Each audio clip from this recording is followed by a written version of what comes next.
to the Fantasy Football Show, remote style, talking, well, really not Super Bowl Sunday talk yet. We're talking Pro Bowl coming up this weekend. Not a real exciting time in my opinion, because I'm all about fantasy. Although you could play Fantasy Pro Bowl or play a DFS over at Monkey Knife Fight. Just go to mkf.win/Smitty, mkf.win/Smitty. Enter promo code Smitty at deposit time, and you can get up to $50 match bonus on your first deposit at Monkey Knife Fight. So definitely check that out if you want to play DFS and bet on all kinds of stuff, especially for the Super Bowl games, Super Bowl game, and all the contests that they have for the game. What's up, AV? What's going on? What's up, Steven? What's up, Big Dog? What's up, Clock? What's up, Jason? Welcome to the show, guys. What's up, Michael? Here to talk a lot of, I guess, Antonio Brown turns himself into the police. What's up, Gary? What's up, Ryan? What's up? What's up, guys? Antonio Brown turns himself in finally to the police. Whole lot of problems. Might need to be the new name of his album. I have to say, I'm not a big rap guy. I do post a lot of like rap music on top of a lot of my stuff that I post on Instagram because it's, it flows well. I at least know music enough to know that a song is good, even if I'm not like a huge rap fan. I can tell, music's good. I can tell Eminem knows what he's talking about, what he's throwing down. Antonio Brown's music isn't all that bad. Like, had he not come with all the drama that he had and just released music after the fact in a nice, check out my new career, he might have done okay, but it's his drama and his clown behavior that makes it hard to buy into anything he's doing on the side. What's up, Silver? What's up, Jason? What's up, Ryan? Niners or Chiefs? I'm gonna go. I'm rooting for both of them. This is a weird Super Bowl for me because, of course, Mahomes is my boy. I'm rooting for Mahomes down deep. But if the Niners win, I'll be very happy too. And like if the Patriots were in it, I'd be rooting for the team playing the Patriots. What's up, Nick? What's up? But here, I'm okay with either team winning, man. It's one of those games. But I really am rooting down deep for my boy Mahomes. Everybody's loving him for 2020. All the talk I had about, drafting him super high this year, obviously got hurt. Can't predict injury, especially with his injury. It was not a thing you could like predict or foresee, the kneecap dislocating out of the socket. But I think it's weird to see so many people ready to jump on the Patrick Mahomes wagon for 2020 after he really only has had a couple of monster games near the end here, and people are acting like he's done that all year. I'm a little shocked, to be honest, that people are on board Patrick Mahomes trains for 2020. I just feel like, he had such a big game. He looks so good right now. I get it. But where was all that heading into 2019? I don't get why it's emerging now. Antonio Brown has turned himself in to the police, and who knows what's going to happen from here. What did I tell you guys about a week or two ago on my YouTube video that I posted about CTE, which is my speculation and opinion? I don't know for a fact. I can't make accusations that he has CTE or speak to any kind of fact. It's my opinion that he probably is suffering from a heavy case of it because of his behavior change, erratic behavior, just odd behavior. And what did I tell you in that YouTube video and on Instagram? That we're just seeing the beginning. And I honestly think we're still scratching the surface of what is going to be unveiled to us here in the next couple weeks and a month. There could be some. Remember how Aaron Hernandez? There was some, and I'm not suggesting stuff like that's happening with Antonio Brown. It could be a completely different subject matter. But remember how Aaron Hernandez, his vehicle was used in some suspicious activity, and we're all thinking, okay, he hangs with the wrong people. This will come back to bite him. He's going to get in trouble. And then it kind of started unraveling, and before you know it, this guy's being charged with like the worst thing in the world. I'm not saying Antonio Brown's necessarily going in that same exact direction, but I do believe we are just scratching the surface of what is to come out. And more is going to come out. And more is going to come out, whether it's on the same topic of domestic whatever, or CTE, or just crazy behavior. A bunch of different things, like there's talk about him reportedly, allegedly being involved, or his vehicle or something involved in battery and burglary and all that stuff. I don't know how much he was involved in that, or if it's the circle and crowd that he hangs around with. But I'm telling you, we're just scratching the surface. We're basically getting a whiff of what's about to be unveiled with this Antonio Brown saga. The poor guy will never, ever play in the NFL again. And maybe he can produce his music from incarcerated locations. I don't know. Maybe that makes him popular. Just wiped your feet on the way in. Thank you, Walter. What's up, Jose? What's up, Nicholas? Mahomes over Lamar for me, yes, but I can understand if you don't want to take him. The bad news is Mahomes keeps doing well. You almost got to hope for him to have like a kind of a bad game, because he was costing you a lot less going into 2020 until his last game. Now he's equal or ahead of Lamar. In one game, he did that. One game, he climbed like 10 to 12 picks in what I project to be ADP data. What is on my face? It's like a cobweb or something. I'm out. I'm in the middle of, there's nothing above me. Why do I have a cobweb on my face? What's up, computer? Chiefs or Niners? Who you got? I want them both. I'm rooting for Mahomes. I'm rooting for Mahomes is the best I can tell you. I'm so okay with either team winning. What's up, J-Man?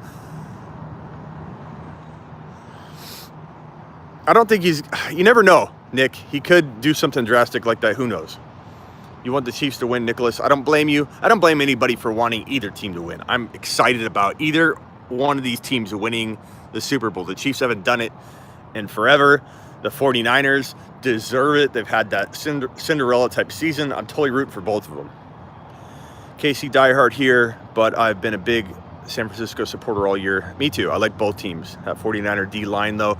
I think it comes down to an offense. Okay, so this is my heart of hearts telling you what I think is going to happen.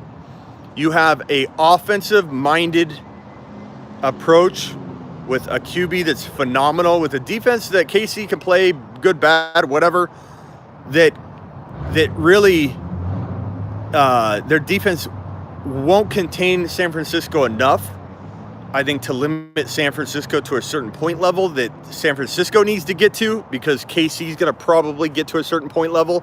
But the 49ers are capable of shutting out any team. So I think if it all comes down to the KC defense. Everything falls on the KC defense. I don't think it has to do with anything else. Big picture, if I'm just breaking down the difference maker, I guess you could say. If KC defense steps up, if they have a kickoff return for a touchdown on the special team side, or they pick off Jimmy G, or Tevin Coleman plays and he's banged up and he drops the ball because he's not fully healthy, and the Chiefs pick it up and take it back for a score.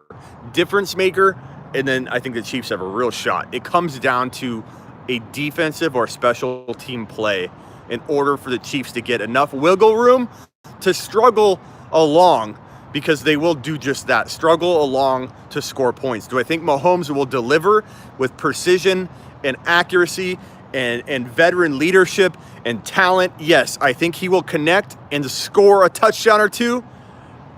I think he needs the defense to drop one of those scores in order for this to be a game that San Francisco can't score their way into winning. Like, their defense is going to hold KC for like 2 or 3 quarters, I believe. And Mahomes will do enough damage that if he gets a little bit of wiggle room from his defense, getting him some points here or there, he will do it. He will do it. Mahomes can do it. If the defense plays like dog shit and the 49ers, let's say, win the coin toss, Mostert runs 70 yards for a touchdown to kick off the game is probably over, because Mahomes is going to be hard-pressed to lead a comeback against that defense, but he's capable of doing it. Mahomes is that good. I love Mahomes. Never rule out either one of these teams. Jimmy G's the only thing stopping the Niners, says Tannehill's dad. I think Jimmy G could be okay in this game, man. I think he gets such a bad rap. Jimmy G's a good quarterback.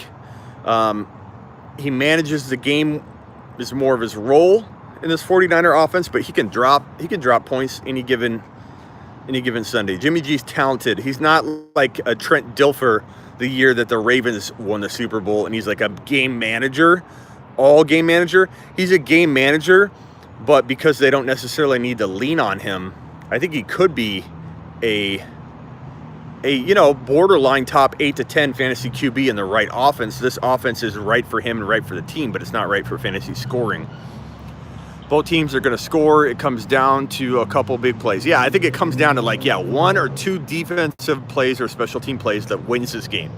This could be, I hate to say this because I love the 49ers and what they're doing, and I think they deserve a win. But you would have had a lot better game, depending on how you look at what a good or bad game entails. Like a good defensive game, then you're in. This is the best game you're ever going to see because it's going to be low scoring, I think. If it were the Green Bay Packers versus the 49ers, the Green Bay Packers versus the Ravens, we would have had a high-scoring, amazing fantasy-type Super Bowl. So it kind of depends on your definition of what is good and what is bad, what is high-scoring, or it's high-scoring what you want. Does that determine whether a Super Bowl is good to you? I kind of like scoring. I'm a fantasy-oriented dude. I'll choose fantasy over the Cardinals, and I live in Arizona. If the Super Bowl's on the line, they're throwing a touchdown pass, and I'm going to win my fantasy playoff league on that touchdown drop. But Larry Fitzgerald's going to pull the TD in to win the Super Bowl. I'm taking my fantasy championship, sons of bitches. I ain't screwing around. I live for fantasy first, and of course I root for the Cardinals along the way, as do my boy Pat Mahomes. Packers versus Chiefs would be dope. Yep. Fantasy makes you pull against your team. Yeah, that's why I'm more fantasy than anything, bro. All the way. I don't let anything get clouded. And I've even thought about doing this one year to prove and really fine tune and hone in on my skills for talent evaluation. I might not do this year because I got a lot of things planned, but I'm very tempted in not playing in one league. Not one league. And I know what you're thinking initially is you got to put your money where your mouth is, but I think that can be a problem. I think that I wonder if I could be at my best as an analyst by having no skin in the game whatsoever. I could change my advice on a dime. Whereas I might own Alvin Kamara in 4 or 5 leagues and tend to biasly, even though in my own mind, I'm like, I'm not being biased. This is what I see. But answer this question for me. Honest question. Nick, I'm asking you. Ryan, I'm asking you. Big Dog, I'm asking you. MT, I'm asking you. I want you all to answer this. Computer Bob, answer this question right now. Be honest with yourself. How much percentage of the time do you think your own bias in owning a player affects your value of said player? Like, let's talk about Kamara. Let's talk about whatever, Lamar. Talk about Lamar in that you maybe think there could be a regression because you own him. You may be saying, no, he's not going to regress. Or if it's Alvin Kamara, he's going to bounce back, right? You're going to say that. If I didn't draft a single player, you know what? I think I'm going to commit to it. It's going to be really hard to do with all the leagues I do. I might have to do some kind of crazy shit where I hand my team off. I don't know if that'll even affect me. I don't know. I think I'm going to, in 2021, not draft in one single fantasy league. Not one.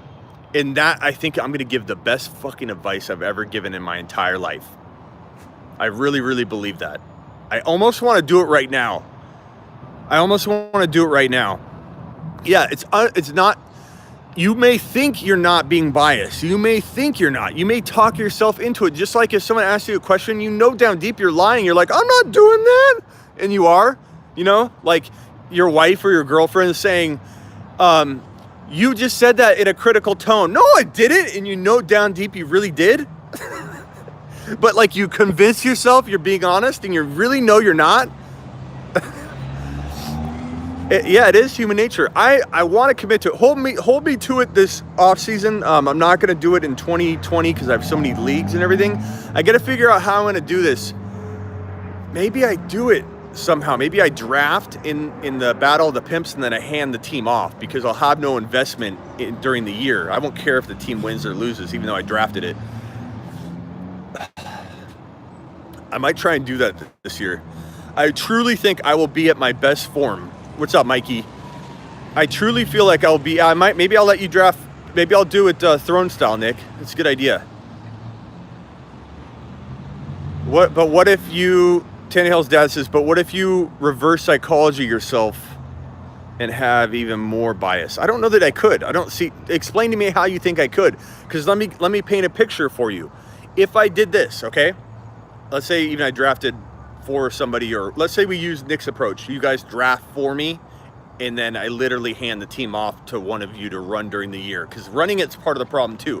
If I own Kamara on a team that is with my name on it, that's gonna be the problem though. Even if if someone's running it, it's got my name on it. I'm gonna want to root for Kamara mentally. I'm not saying I don't have super ninja skills in order to separate myself from the situation. I truly believe out of most people that I've ever run into, I am best at not letting my bias affect me. Because I can 1 year tell you to avoid Mixon last year, and I can walk into 2020 and say, disregard what I said, Mixon at the right price is a good value in 2020. And Mixon is a good high second round pick in 2020. They're going to use him differently. I have no bias toward what I've said about Mixon in the past. And you can call me a retractor, backtracker. Oh my God, Smitty, you hated Mixon last year. Now you like him? Or, hey, Smitty, you didn't want Lamar Jackson in 2019. What, now you like him? It's called adjusting and bro in general, broskies. It's freaking adjusting and adapting broskies and broskets or whatever the hell a broski, a female version of broski would be. I truly believe I don't going to miss managing a fantasy team. I will miss managing a fantasy team, but I truly believe you will get the best advice you've ever gotten from me because let me explain. I didn't get to explain it. Let's say I own Kamara in 3 leagues. I've told you to draft Kamara in the top 5 in 2020, let's say, hypothetical, okay? Draft Kamara, top 5, he's gonna bounce back. In week 2, when he's struggling, in week 1 and 2, I will subconsciously, even probably admittedly, be pulling for him to come through so my advice is good and I worry about it. Now, granted, I will have already given advice, even if I wasn't going to draft a player, right? I have no reason to be biased for players because I try to win every league I'm in. But Big Dog, you're missing the point. You're going to be pulling for those players you own. And even though you could trade them away if you doubted them, if I asked you to rank Kamara and you own Kamara, Big Dog, and you're losing and Kamara is struggling, you're going to have a bias towards thinking he's going to rebound so that your team does well. And what I'm saying is there'll still be a bias in that I gave that advice, but I'll be so quick to change directions. If I don't own Kamara, I could much more easily say, guys, I said draft him, but guess what? Time to adjust and adapt. I'm not feeling Kamara right now. Trade him away. I truly believe that I could provide even better, more accurate fantasy advice. I'm going to try this. I don't know if I could do it this year. I'm going to have to think long and hard about it.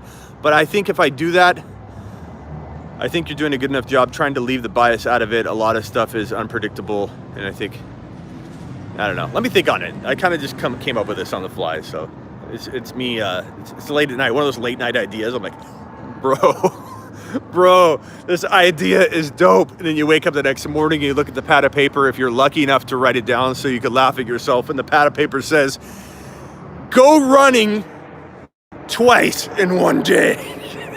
or it's probably like, what movie was that? Something About Mary, or what was it where the guy's like 8-minute abs and somebody goes, what if someone comes up with 7-minute abs? And he's like, no, 8's the number, or whatever. That's what I picture when I wake up and I look at my idea sitting there on the pad of paper.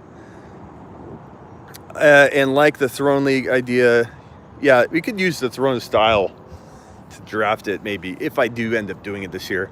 I think you're right, I'll miss it. I think I'm more so, like, let's say I go through the whole year doing that. I'm probably going to convince myself, okay, now I've learned a lot of how to in my own mind, defeat my own bias, because believe it or not, and I'm going to do a training course on this, how to eliminate the bias as much as possible, because we're all going to carry it.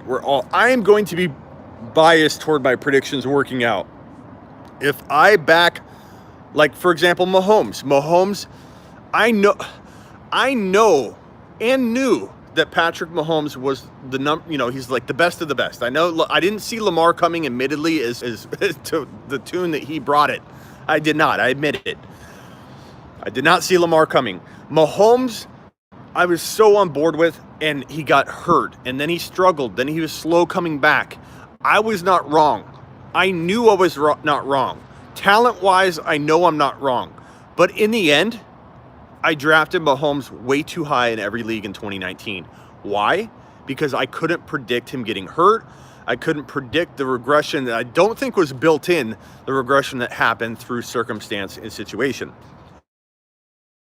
Now, the question is good of a fantasy analyst as I proclaim to be, did I hang on to Mahomes thinking he would be the 50 TD guy that he was? Did I hang on to Mahomes that thinking too long into 2020 because I owned him in every league and because I predicted so many big things all year long? The answer to that is yes. I probably hung on to the fact that I thought Mahomes needed to prove me right. I felt, and that's human nature. The real true test is, can you try and curb that as best you can? Can you?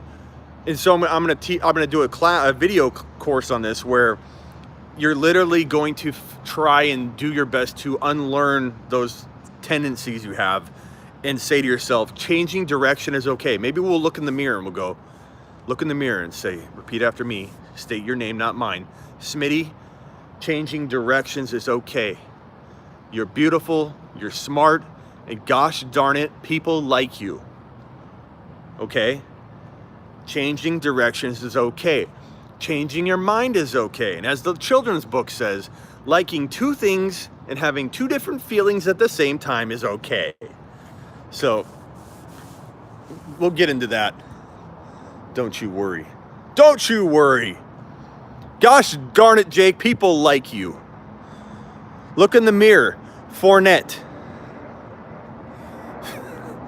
Okay, ready? Confessions of Smitty. Let me show you guys what I'm looking at here. Here's my mirror. Here's my mirror. I was right about AB. Turn this around, mother. I was right about AB, sons of bitches. I was right about Cook. I was right about AB. Yeah, I was also wrong about several players. We all are. But what I love is there's no forgiveness when you miss something, because people don't take into account all the other things that you land or miss. Let's turn the mirror around.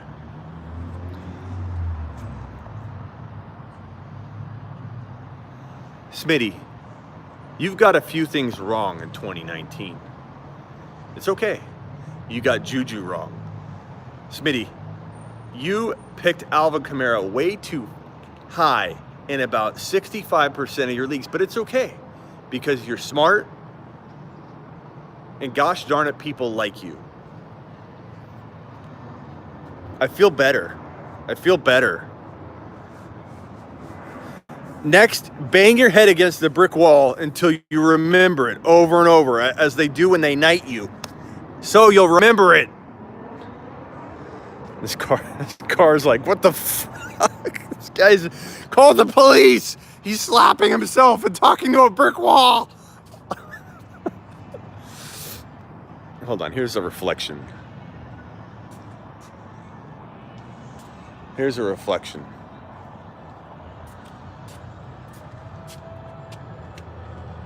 Smitty, you missed a lot in 2019, as every human being did, but you did your best. You provided your followers the most accurate advice you could. And it's okay to miss 1 or 2 or 5 or 10.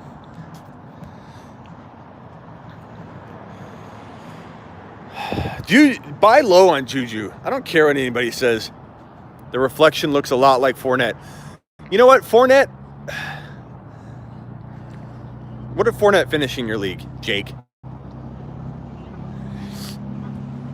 And I feel like I'm wrong on, and that's a great example, Jake, actually, because I have an invested interest in Fournette doing bad because of all the shit talk I did about Fournette all last year. I'm carrying over like a heavy burden, a heavy bag of shit on over to 2020 because I need Fournette to bust so I can go, told you, and it's true. The real struggle, you all gave us the most accurate advice they could. The real struggle is separating that baggage you carry over. Thank you. I do show face, Brandon. I'm not scared to admit my misses. The real struggle is carrying over that bag of bias from 2019 and dragging that shit into 2020 and going, oh God, Fournette made me look like a fool last year. I need him to bust this year so I can at least go, I was off by a year. So the skill is, how do you know if that is really a talent evaluation situation or a bias-filled bag of shit? You know what I mean?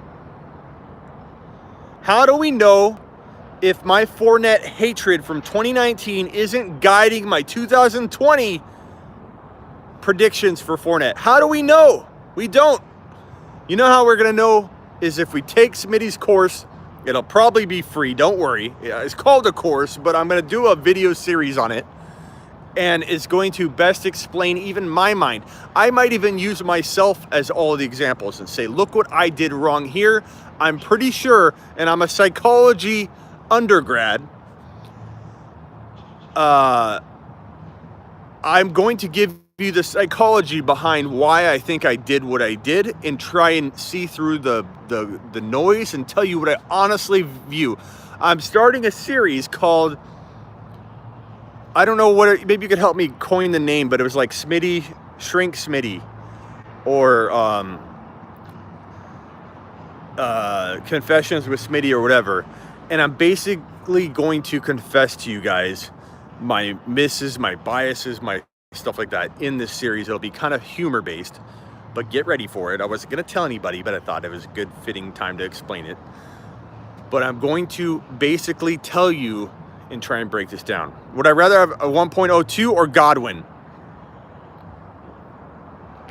Oh, that's a tough one, bro. What do you guys think? Amari Cooper, I'm staying far away from. That has nothing to do with 2019 because he did good. I just think Amari Cooper is up here and he only has downward to fall. But that's me.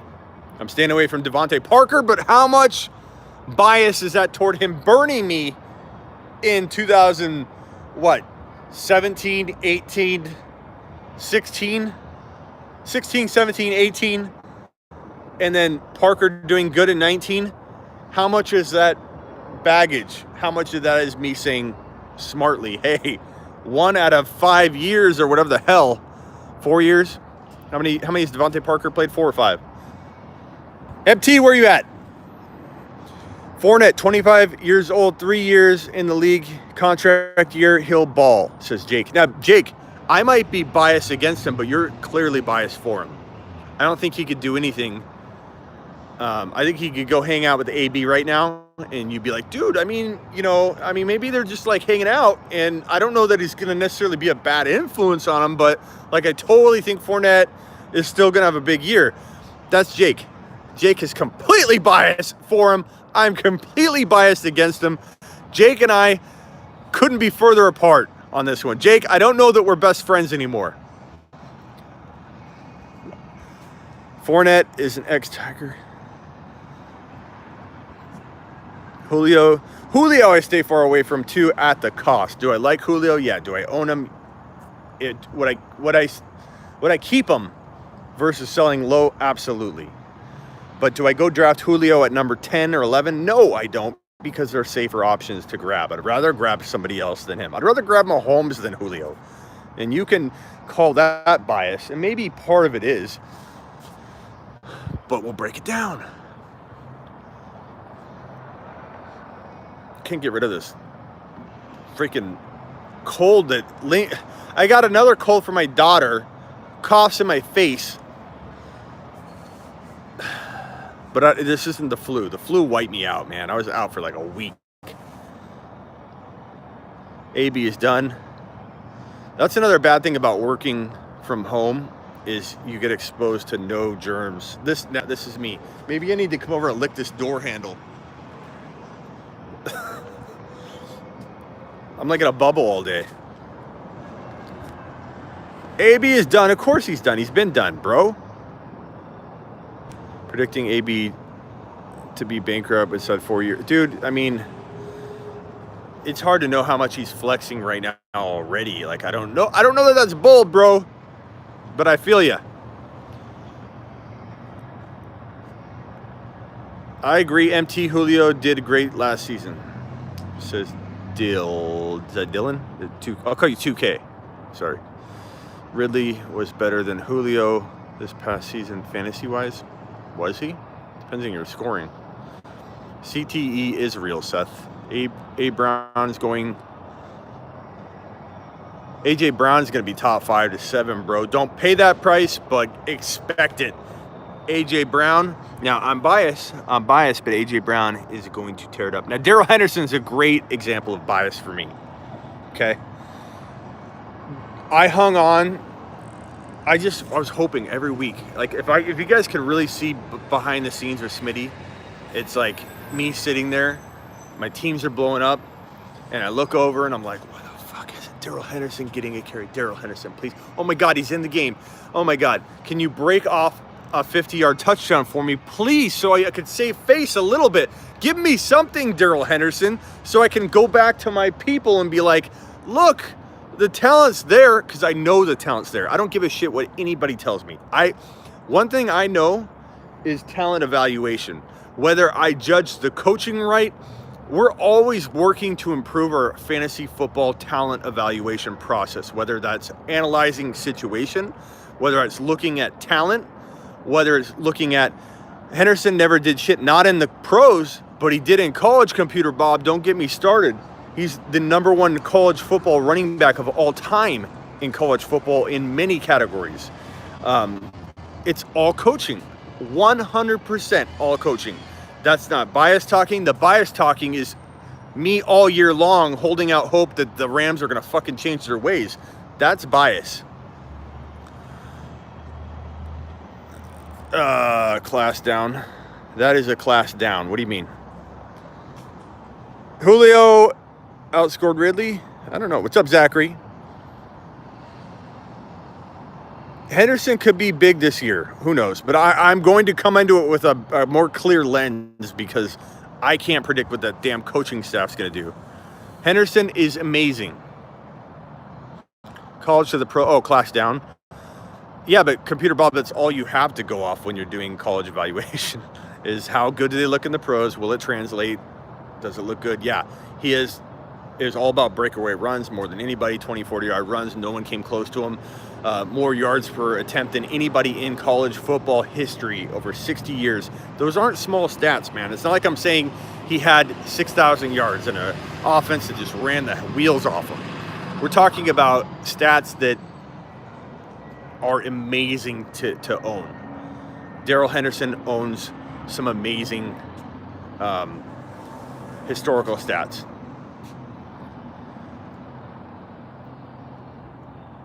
So, Memphis. Look him up. He's a Memphis man. And he had freaking, I think it was 7.9, 7.8, something like that, yards per attempt. Something like that. Or I forget what the yards per attempt were. His average, I believe, was 7.2 and 7.9, something like that, in 2017 and 18. He was the highest, I believe, yards per carry in both years, and then yards per attempt, the most in college football history. We could go over and over and over, and there's going to be X number of haters on Darrell Henderson, especially now. There were a ton of them beforehand, and X number of haters or X number of believers. But I think at the price tag in 2020, you can't pass it up. Like, put him on your bench and wait, dude.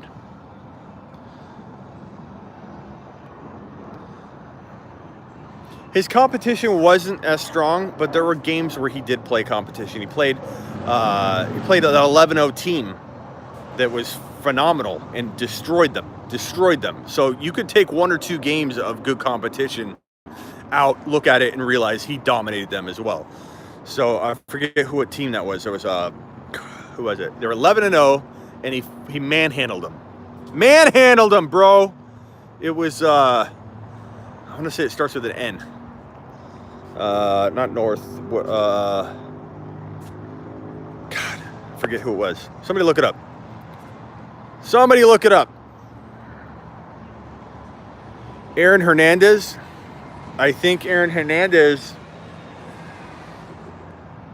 I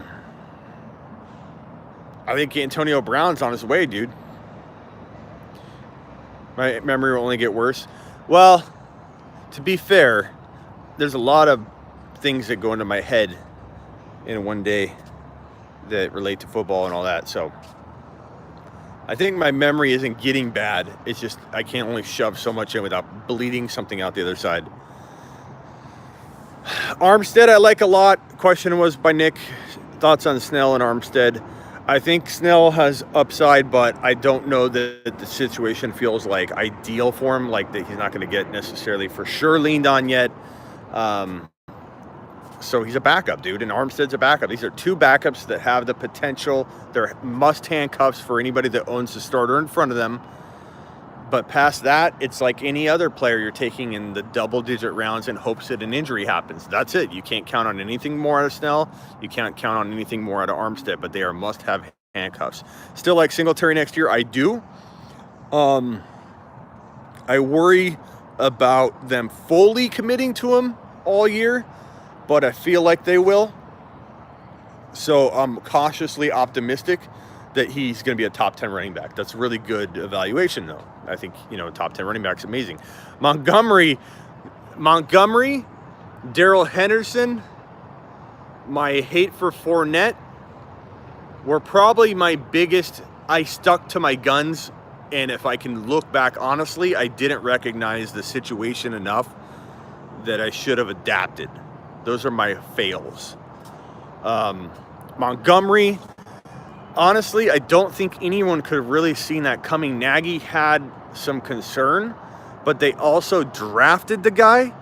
They also used him in the preseason, and he looked good in the preseason, and there wasn't a lot of competition, and they did use him properly in terms of carries at the end of the year, but the carries were shit, and the offense was playing bad. There's a lot that went into the downfall of that David Montgomery prediction. And a lot of people were on board that train. That wasn't like a solo act. I had him a little higher than most people, so granted, I did get burned quite a bit more than the average person cranking out fantasy football advice as it relates to David Montgomery. But talent-wise, the talent's there as well.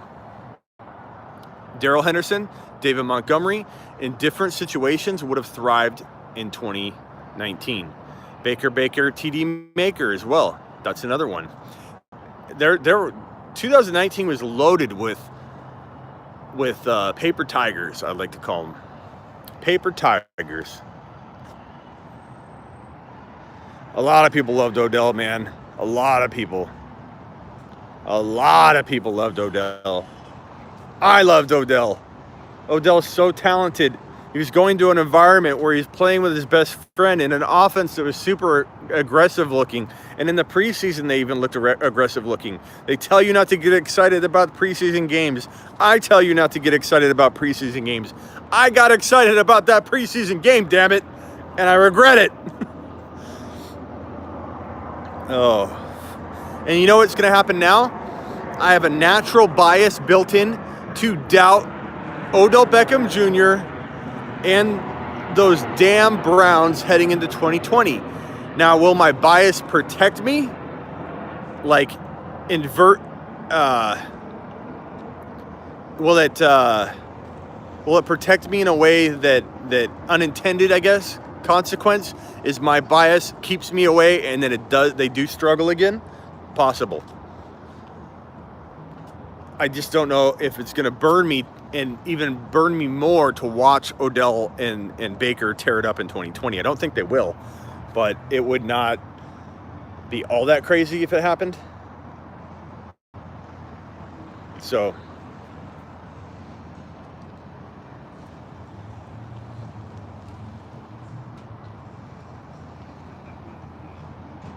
what do you got for me? Hit me with some fantasy questions. Yeah, I don't know that I go near Odell at anything close to his ADP, which will probably be, God, I don't know where his ADP will be. Where would you take Odell? DJ Moore, huge boost this year. Well, I don't know that I bank on that. Here's the thing that I stay away from with players that have like that breakout potential. Quarterback concerns. Who's going to QB in Carolina? Are they going to draft a guy? It's going to take him time to come up. Will DJ Moore be affected? Will what we saw last year be repeated this year? No, because it'll be a different situation. So DJ Moore, I worry about. Curtis Samuel, I'm staying away from unless he's a super, super good value. DJ Moore, I like. I just don't know that I pay the price that some people are going to pay.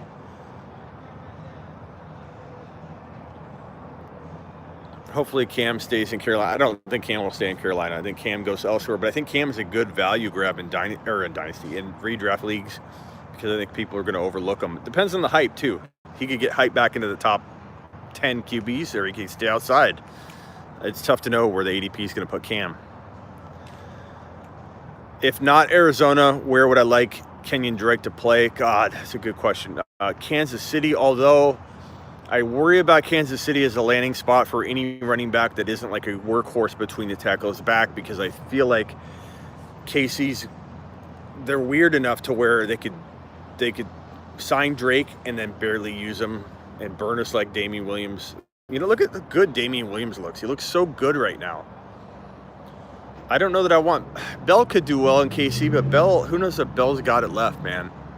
I don't know. I think Bell could have another year left and in the right spot, and KC could thrive. Look at McCoy. McCoy looked really well, looked really good in KC, and then, you know, his age got the best of him, but he's a lot older. Or maybe he's not. I forget how old McCoy is. I think McCoy is older than Bell, but I don't know by how much, but he's got a lot of usage. Disley top 5. I don't know. I don't know that they're going to move on to they might divide that workload up. Yeah, because Hollister, and I like Hollister. I think they use both. Brady, I predict Brady goes to the Chargers, and I predict that Gronk might follow him. Have a Antonio Gates and, you know, type it tight end again. I don't know. I mean, imagine Brady with Gronk and Hunter Henry, and I don't know, what's Keenan Allen's contract? Mike Williams, Keenan Allen. Brady would, and then Eckler. Oh my God. Brady might win a Super Bowl with the Chargers, man.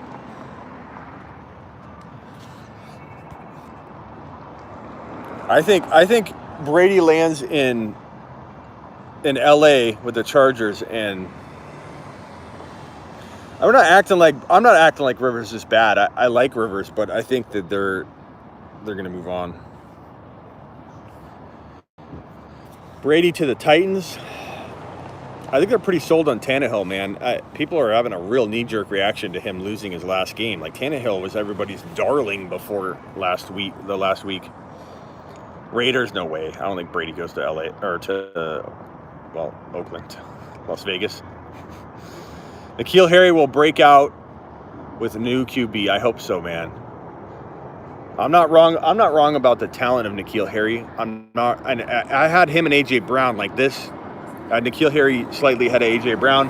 And then A.J. Brown landed in Tennessee, and I bumped A.J. Brown a little bit. But making sure everybody knew that a situation changes at QB, back up A.J. Brown goes. And sure enough, his situation changed for the better. But I'm not wrong about N'Keal Harry. Him and A.J. Brown have potential to be top 5 to 7 wide receivers in the NFL and in fantasy. I'm not wrong about Darrell Henderson's talent, and he needs a new situation. And I'm not wrong about Montgomery's, but his situation blows right now. Situation is sometimes more than half the battle because it can work against you in a way that destroys your confidence, destroys your trajectory, and you just go downhill. What's up, Brian? Thank you for wiping your feet, my friend. How high do you have King Henry? Derrick Henry, to me, is going to get overdrafted. I think there's a risk to expect him to do what he's doing now for another full year. But at the same time, I'm not sure that concerns me enough to not take him in the top 5 in non-PPR. In PPR, I won't take him in the top 4 or 5. I would take Mike Thomas ahead of him and a slew of wide receivers, even Kamara. And I know a lot of people might disagree with that, but in PPR, I mean, I don't think you can go wrong with a Kamara over Henry. But in non-PPR, even though I worry about him, I think taking him in top 5 isn't a bad idea because he'll play very well to kick off the year, I think, or he stands a good chance to play well to kick off the year. And because of that, you could trade him high and he'll be fine, and you'll get to ride that wave a little bit. So I'm okay taking Henry. I take Cook over Henry too in all formats, but that's me. I understand if someone wants to take Henry in non-PPR number 3 or 4, I get it. But for me, I worry enough to say, hey, I'm taking, and everyone bagging on Cook getting hurt. Henry got hurt too. A lot of people lost their championship week because Henry sat out. I mean, why is Henry not getting, because Henry's still playing in the playoffs and doing well, or because he was playing in the playoffs and doing well? Why did Henry get no crap after week 16 was in the rear view when everybody's shitting on Cook left and right? J.K. Dobbins could be the next Cook. I like him a lot, Jake. Situation is going to determine a lot with this rookie running back class. Now the ETN is not entering the pros, which is a total bummer because he was my number 1, my 1.01 in rookie across the board. But you take Henry over Saquon. Nicholas is not crazy, but I wouldn't. Saquon's my number 2 in all formats. I have McCaffrey. I think it's crazy to have McCaffrey not 1 in all formats. He's just scoring so much. And I worry about his longevity. I do, because they're feeding him too much and giving him such a big percentage of the workload. I worry about 2 or 3 years from now. 1 year, a full year, he's number 1. But Saquon could be the top fantasy running back in 2020. I'm going to own a lot of Saquon shares in 2020. I want to all in on Barkley. Not every league, but I want to own him in like 20 or 30% of my leagues. I'm willing to put that kind of investment in Barkley. I really am. Is it just me, or isn't there a lot of offensive blue chips in the draft this year? I don't think you have to go get Odell in the 2nd round next year. No, hell no. Don't spend a second on Odell. You're crazy if you do. You can get him so much later if you want to get him 3rd round, probably, maybe. But I no way I spent a 2nd rounder on Odell. Hell no. Hell no. I'd rather have an Eckler. I'd rather have, Eckler might climb to the top 11 overall. Once the news is official about Melvin Gordon leaving, you watch everybody freaking run. Run to acquire Eckler. Run to acquire him.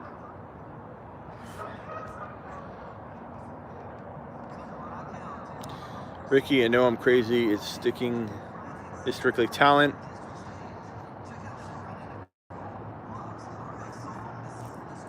Talk about Odell. Yeah, but, oh God, why didn't he do well? Why? Swift. I like Swift. This class is good, man. I think people are freaking out about Jason Garrett. I hope Jason Garrett lowers the value of Barkley. I hope he does. Why is everyone ripping on Jason Garrett? Because he sucked as a head coach? Because he struggled for a couple years? So did Norv Turner. You know, he had bad years and good years. Like, I'm not saying he's North Turner, but what I am saying is the Cowboys were very productive for strings of seasons with him in control as offensive coordinator. Am I wrong? Am I wrong? I don't think I'm wrong. They did well for probably 3 or 4 years with him offensive coordinating, if I recall correctly, during a year where Zeke Elliott was pretty darn good. And Dak was doing well. Why is he a bad offensive coordinator move for the Giants? I don't understand. I mean, could there have been better options? Maybe. I just don't get it. Swift, his size worries me a little bit, but Kamara's a running back that you could say that about, and you know, you could also argue that Kamara didn't do well last year. He'll never rebound. You could. I'm not in that boat. Kamara's a hard worker. He'll get back to form. DeMarco and Zeke, damn straight, boy. MT, even though I don't agree, don't reach in drafts. I agree, Hernandez. And MT.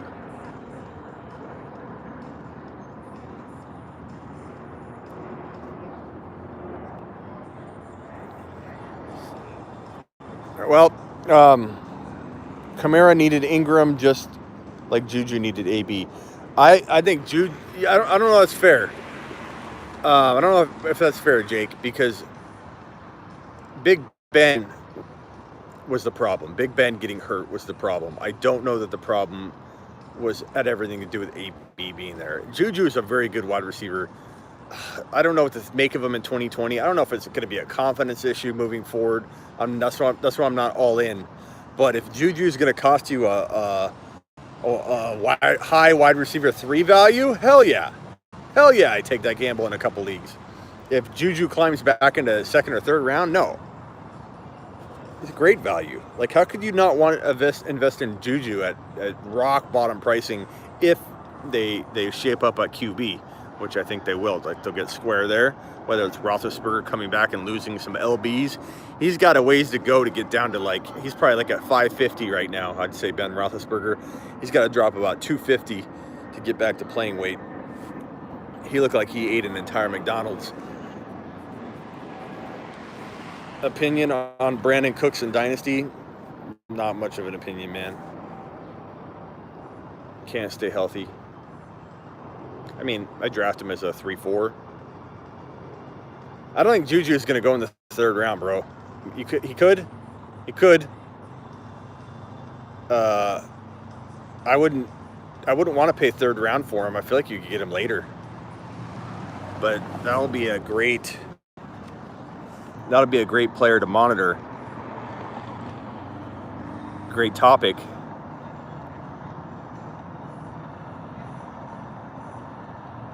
On Odell, I haven't forgot about the back-to-back 90 reception seasons, 1,310 TDs. He can get back to that. The risk, I agree. He could being the key word there. Could get back to it. Smitty, I've noticed that that injury is the main reason for the bad season. Fantasy. For what are you talking about? What season? 3rd and 4th round value on Cooper Kupp.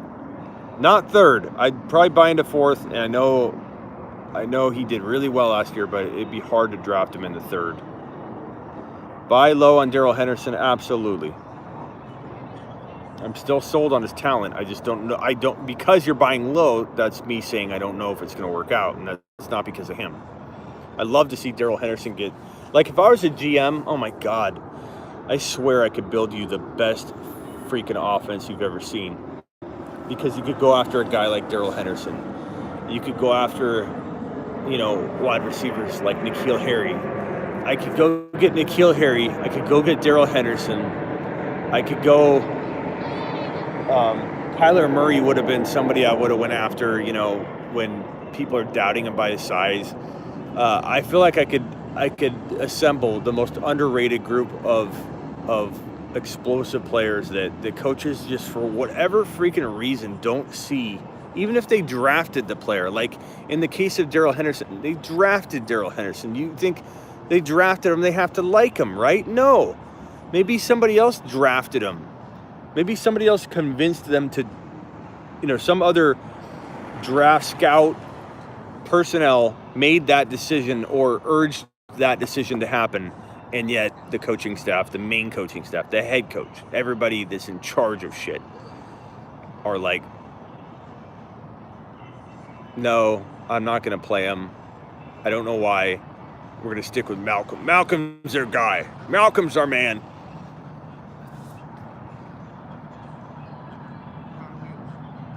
They did trade up to get Henderson. That's why I didn't, in my defense of not seeing the situation for what it was, they went after him. I figured that told the story. They traded up to get Darrell Henderson. They have to like him. But no, it doesn't. It's like it doesn't always translate. Drafting a guy doesn't mean that the head coach is going to use him. It's crazy. It's madness, man.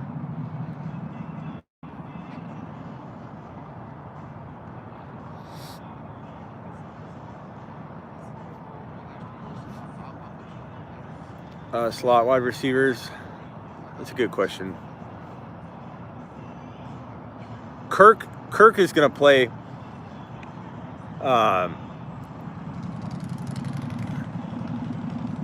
And blocking. Connor's another player you can grab late. Connor? You mean James Conner? I don't know that he'll go late. I'm not sure where he's going to go. I don't know how much Kirk is a good receiver that I think that can be an amazing slot receiver at the NFL level. I'm tired.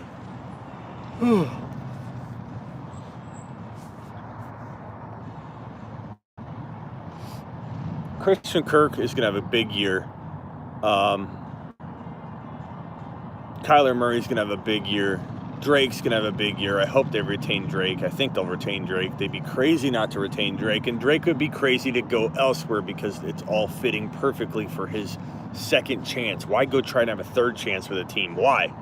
Third chances don't. Two's the number. Not 3. 2. 2's the number.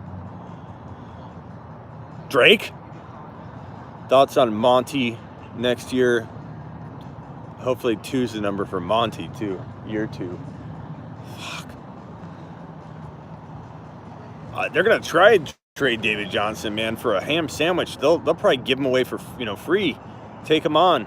I think that maybe because he could be healthy, a team might buy into him. He's just not the same back. Maybe, I don't know. Maybe DJ does rebound. Stranger things have happened, but it's hard to not feel like I see a decline that occurs in a running back where, for whatever reason, they just don't have it anymore. Everybody's body's different. Your meniscus, your joints, your ligaments, everything breaks down differently, especially running backs, man. Receivers too, about 32 to 33. Some receivers can go 34. Some running backs like Frank Gore can go to 85, but the typical running back at 30 years old to 31, they start to completely decline.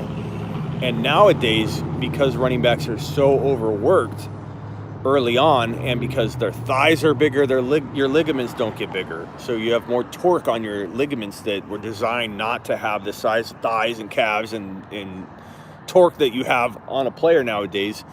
You're not even seeing running backs get to 31, that 31 age season when they're turning 31. Whatever season a running back turns 31 in, that used to be the decline, the year of death for the running back. The decline happened in 30 to 31. Occasionally a running back would make it to 32, then they drop off. Now you have guys like Todd Gurley that aren't even sniffing 30, and they're done. David Johnson looks done. It's a different game. We don't have Emmitt Smith type seasons anymore, where you play. How many years did Emmitt Smith play full go elite football? Someone pull that up. MT, pull it up. How many straight elite years? Not the years in Arizona where he trucked along and did okay here and there. How many elite years was it? Was it 10, 9? Like, how many years did Emmitt play elite football? It's crazy. You don't see it anymore. It doesn't happen. Won't happen. It's impossible. Galladay had Driscoll, Monty, or Singletary in Dynasty. Right now, you got to go Singletary, man. Monty's not, you don't know what you're getting right now with Monty. You don't know if they're going to use him. Thoughts on stacking Drake, Kirk, and Kyler? I love it. In one league, at least, Ron, do it. Why not? It could be that year where you have those 3 guys and you just have monster stats produced. And the great thing about that is, if you think about it, you have Drake in round 3 right now. That could go higher later. But Drake in 3, Kirk in 5, 6? I don't know where Kirk's going to go as of right now. I don't think he'll go as high as 4, but let's call it 5 or 6. And Kyler Murray, 6 to 7, 5 to 6, somewhere around there. You're buying essentially, and it's funny you mention that, because that's a strategy I have. Because when you think about it, you're having, how did I put this earlier? You're having the potential to have not a top 5 wide receiver in Kirk, but a guy that could flirt in the top 10 group, but kind of fall outside the top 15-ish at the end of the year. You have Drake, who could flirt with the top 5 to 10 and maybe even finish in the top 5 or 10. And you have Kyler Murray, who's going to flirt in the 6 all the way up to the 2 or 3. And you don't have to spend even one of your first 2, potentially first 3 picks, depending on how you trade up and everything like that. But one strategy, and the way I talk about it's a little different, and I'll do a video on this, where you guys are going to like this video. This video is how to get into something where you're taking a risk you don't necessarily want to take without affecting it too much in your draft. It's a way to maneuver yourself into a position where you have the ability to acquire more players through draft pick trading and trading that will allow you to get this player that you want to take a gamble on. And I'll show it to you. It's going to be freaking awesome. It's going to be one of the most popular videos. My most popular video, most people tell me, even if it doesn't have the views that some of my other videos have, maybe because people didn't find it, SEO wise or whatever, but people tell me it's the video that lured them into the channel or whatever, is my draft pick trading video. I get that a lot. Like once a week, someone tells me, "Hey man, I saw your draft pick trading video you did 4 years ago." And then I redo it every year and different players to kind of show it. And things change a little bit. My strategy and approach changes. Like I added more trading to it this last time. But I believe this video will be very popular. So get ready for it. You're going to love it. I'm getting in the vehicle. I got to go buy some food, some munchies. Jacob say floor. Smitty, do you think more NFL teams should have fantasy-minded people? Ricky, you've heard me talk about this. You had to have. That I think like Moneyball, my prediction is that someday, like a Matthew Berry, hopefully a Smitty, gets brought into talent evaluation processes in the NFL, much like Moneyball was weird when it happened and people joked about it. I think fantasy will eventually get involved because we have a certain level of attention to detail in a weird way that NFL teams and coaches and players don't have. And I think it's because they're too close to the situation. They've got nobody aback looking at this thing from a wide, far away lens. And I think that's important. And I think that a team would be very, very, very, very, very, very, very, very smart to bring in a fantasy mind to look at things from a far away perspective. And I think I've said that about 1,000 times on my show. So that's why, Ricky, I said you had to have heard that, because Ricky, you're on a lot of lives. You're on a lot of lives, Ricky. We're doing it live. Torn between the two. I'd probably go with safer schedule. What are you talking about? Let me look. I don't know. All right, guys, I'm out of here. I appreciate you going live with me. Look for that video. I'll try to do that video. I'll push that video ahead. I've got a slate of videos I got to do. I want to push that video ahead. It's a trading video, and it talks about what the strategy I'm going to explain in the video. I'll bring in that Murray. Who was it that asked me about Murray, Kirk, and was it Jake, or who was it that asked me that? Murray, Drake, and Kirk. It's going to use those three as an example. of how to do what I'm gonna, the strategy that one of my favorite strategies for 2020.